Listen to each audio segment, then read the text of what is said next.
Hello, epic viewers from around the multiverse. Prepare to bask in unprecedented glory, because today, another riveting, stellar, captivating unboxing video is about to transpire. What items will I be unboxing? What items will I be opening? Without further ado, without further procrastination, without further delay, allow me to elicit the box. What items are encompassed inside this bulky, hefty, tangible box? Let's find out. We have a couple items that are relegated to an envelope. I'm going to render them transparent. I'm going to flaunt them in front of the camera for you to feast your glorious eyes on. So just bear with me. I need to be careful. I need to be cautious. I need to gingerly remove them from the packaging. First off the get-go, we have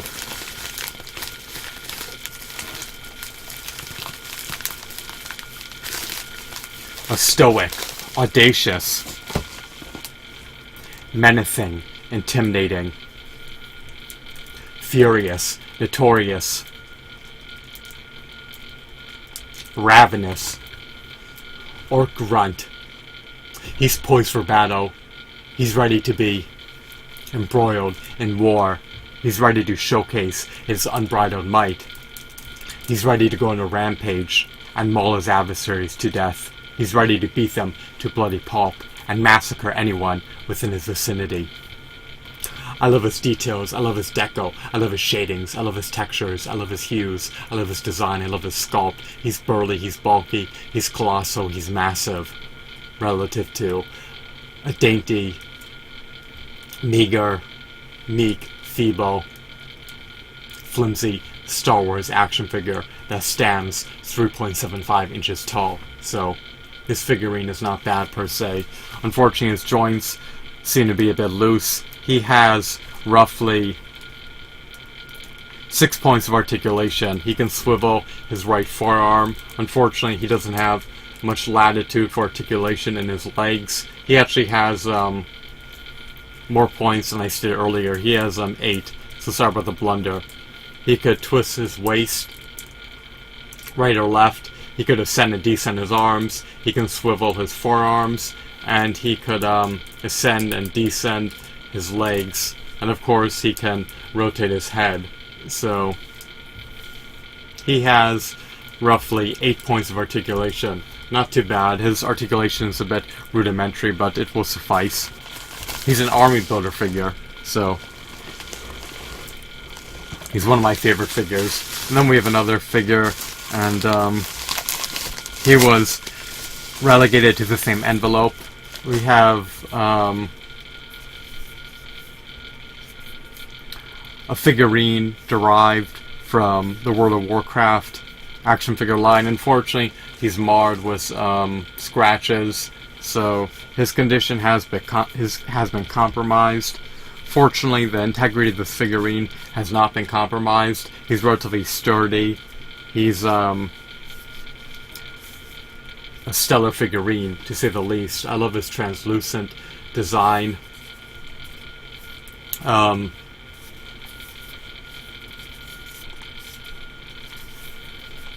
Actually, it's not translucent. I presumed it was, but I can't see through his stomach. I thought I'd be able to. It looks like you can, with the light gleaming on him, but you actually can't. You can't really see through his stomach too much, or maybe you partially can. Maybe you can with enough light, so maybe it is translucent. I'm not 100% sure. Actually, it's probably translucent, although in the darkness it doesn't appear to be translucent, but in the light it does. He has no articulation. Now, he may be a summoning for a Warlock, I'm not sure, but he's a great figurine. I love his forearm guards. He has these little spikes protruding out of them. What else?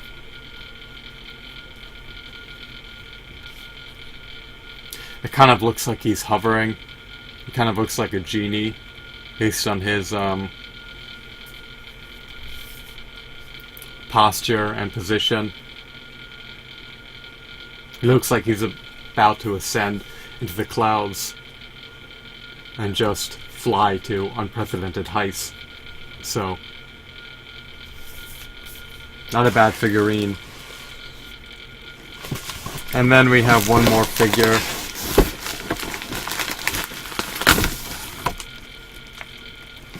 We have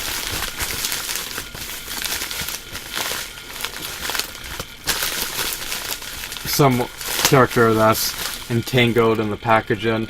He may be a Star Wars character, I'm not 100% sure.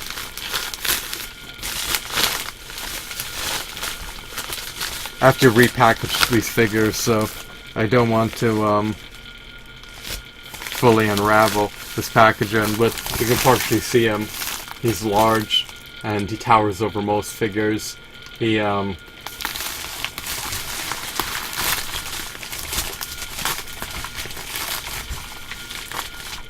has two open hands, and he possesses rudimentary articulation. He can't swivel his tail. I'm holding his tail right now. He seems to only have 4 points of articulation.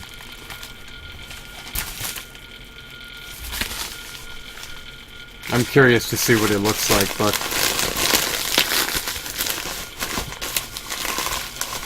oh, here we go.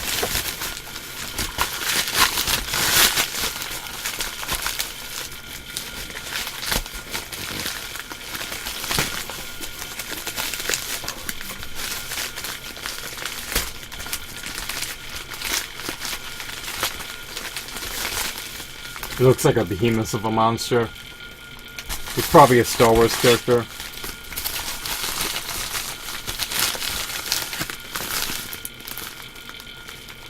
Whatever.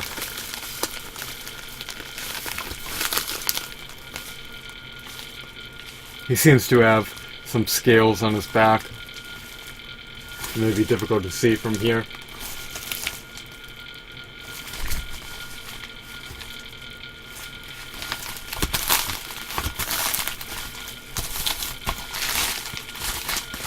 Whatever, I'll just keep him confined to this makeshift setup for now. Or maybe I should repackage him. I could probably do a better job than the seller.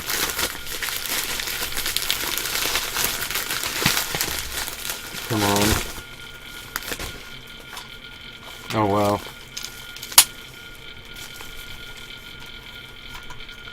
He has this giant aperture in his mouth.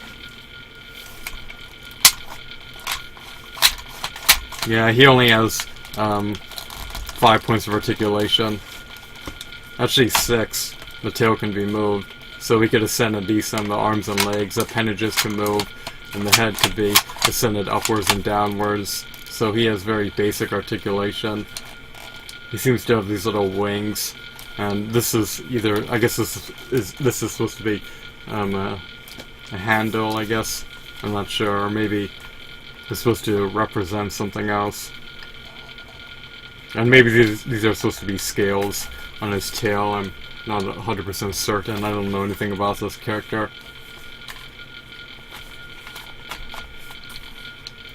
I thought these were scales, but I guess they're wings. I'm not sure. This is not a figure I would normally buy, even for like $10. I just don't find him to be aesthetically appealing. He's probably from Star Wars, who knows. But yeah, so here's my Warcraft figure lot. We have one non-Warcraft figure that was embedded in the lot, and then we have some type of summoned spirit or creature. I don't know what that's supposed to be. And then of course we have an Orc Grunt. So I mainly got the lot for these two figures, and the other one isn't, I guess you could say, as special in my opinion, or as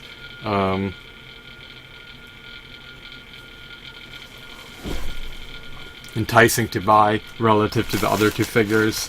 So once again I'm going to showcase them.